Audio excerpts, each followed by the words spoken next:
All right, so for the purpose of the first circuit, the excitatory circuit, we're going to assume that this presynaptic neuron has fired an action potential from a non-existent one, not drawn at least. And then once that happens, at the end of the axon, at the axon terminal, we're going to see the influx of calcium ions through voltage-gated calcium channels. These are going to move into the cell, synthesizing, transporting, packaging, transporting vesicles containing neurotransmitters. In this case, they're going to be glutamate. They're going to fuse to the axon terminal, or to the axon terminal. They're going to be released into the synapse. I'm going to specify that that's glutamate. They're going to be released, and then these are going to bind to postsynaptic, the postsynaptic glutamate receptors, which are going to be NMDA and AMPA. And so once they bind, they're going to cause the influx, the initial influx of, I'm actually going to draw that right here. I'm going to draw the initial influx of sodium ions through the ligand-gated channels. After they connect to the receptors, they're going to be released and then uptaken back into the presynaptic neuron, either through an enzymatic process or through the help of astrocytes or other glial cells. Sodium is going to enter the postsynaptic neuron, which is going to depolarize it from its initial resting memory potential of -70 millivolts. And it's going to bring it up to about -55 millivolts, which is also the threshold membrane for an action potential. So once it reaches -55 millivolts, then we're committing to an action potential occurring. So the action potential is going to start here at the axon hillock.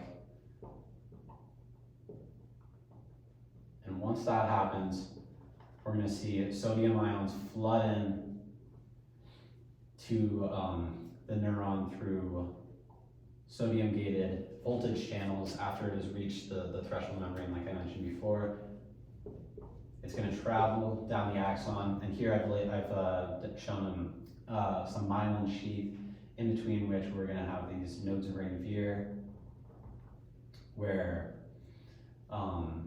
after the depolarization caused by the influx of sodium, we're going to have the repolarization caused by the efflux of potassium ions through their voltage-gated channels. And then once it reaches the end, we're going to have the same thing where calcium ions are going to enter the cell, causing these neurotransmitters to bind, or fuse rather, to the neuron wall. They're going to be released into the synapse, glutamate that is, again.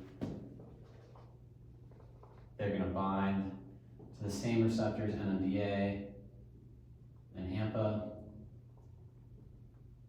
which is going to cause the exact same effect as the previous one. And we're going to have a continued excitatory response in EPSP, excitatory postsynaptic potential in both of these, and the signal is going to continue going on as long as there is a excitatory response or an excitatory neurotransmitter. However, in the alternative circuit, the inhibitory circuit, we're going to assume that this all stays the same things are happening, but instead of the synthesis of glutamate in cell 2, we're going to have the synthesis of GABA, which when it's released into the synapse is going to bind